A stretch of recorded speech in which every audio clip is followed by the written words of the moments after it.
the one people what's going to lose, well, the one group what's going to lose out of this for me could be your greyhound supporters and your greyhound enthusiasts. Everyone can turn around and say, I'm all right, Jack. And there'll be definitely some trainers. I mean, I had it mentioned to myself, oh, you'll be all right at Nottingham. I said, I don't look at my own certain circumstances. I'm actually a greyhound supporter and I've grown up around greyhounds all my life. And it's the greyhound racing which I want to see thrive and do well.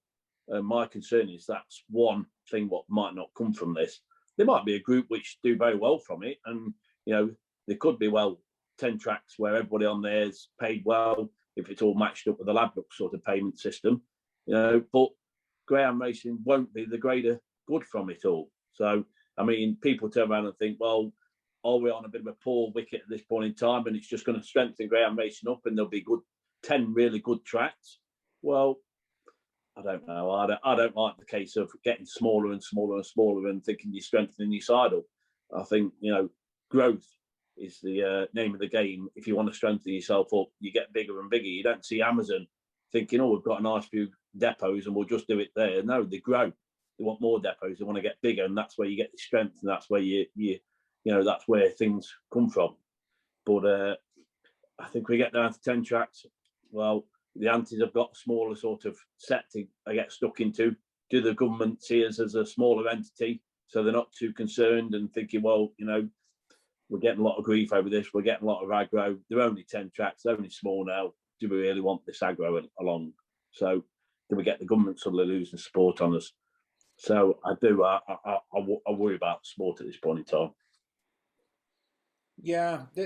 I mean, in terms of the trainers, call me a cynic, but if you are those two companies, and you have everything that you need, how much clout do you have over trainers? How much?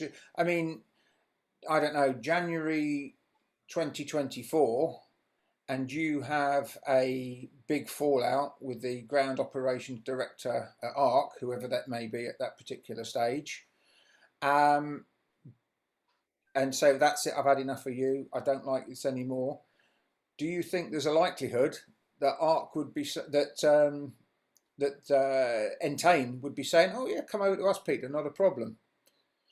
No, see, that's a catch-22 at this point in time, because where's the trainers from the future going to come to? And like you say, if they fall out with me, fall out with next door neighbour, or fall out with whoever, they go out the sport.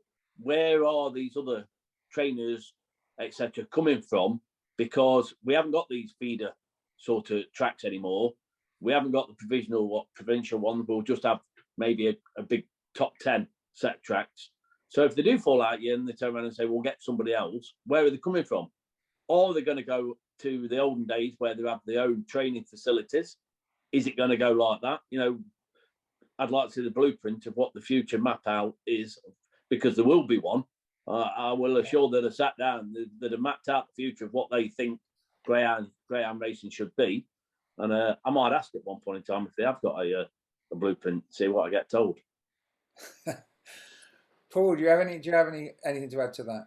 Well, I think that I remember Peter probably once saying, when all these media rights deals came up, be careful what you wish for, because people were trainers were rubbing their hands together saying, well, look, we're going to get more money, but they were tied into these long-term deals. And you're quite rightly saying, Floyd, now is that, it seems as though there are more and more rules within each faction.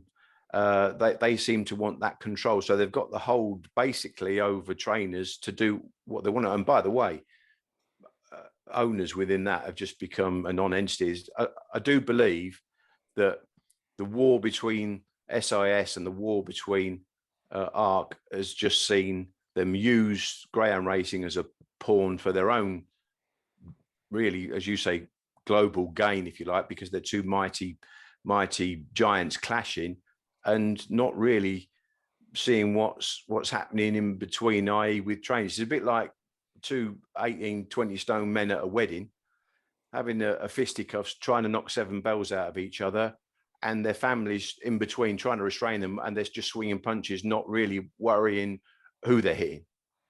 Yeah, yeah. I think it's worse.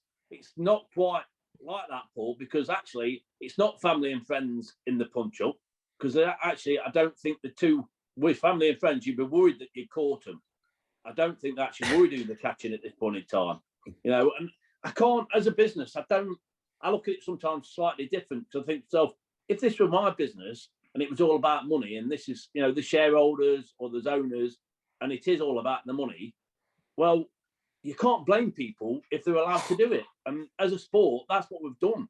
We've allowed them to take the money out of the sport and keep taking the money out of the sport. And there's nobody who's actually saying, whoa, hang on a minute.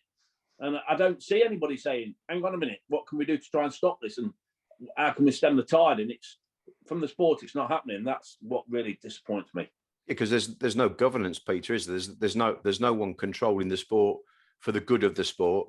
It's these factions that are really controlling it for media rights deals and how bookmakers are controlling the sport. It's gone like that for quite a number of years now, and much to the detriment of owners, and I think that's led to the fact that more and more trainers are owning their own greyhounds because owners feel so disillusioned because of the lack of governance and the lack of direction within the sport, and it's been allowed. It just seems to have been allowed to happen. And as I mentioned earlier on, when you see what's happening and the board members, it doesn't take a lot of working out, does it? No, it is concerning, and like you say, who is there to sort of like try and alter it and change it? And when you actually look at how the board is made up, then you start thinking, well, can't rely on that side of things. So where do we rely on it? And it's very worrying. It's very worrying, and I do question myself, my own role in things, to be quite honest. And I think so. I can't see how I can sort of help to change it or what I can do. So I feel like I feel punch drunk. You know, it's like, what can I do? Well, to be honest, this is an area that I sort of put my two pennyworth in. I view things slightly differently, not entirely differently, but I think, it has always been this way.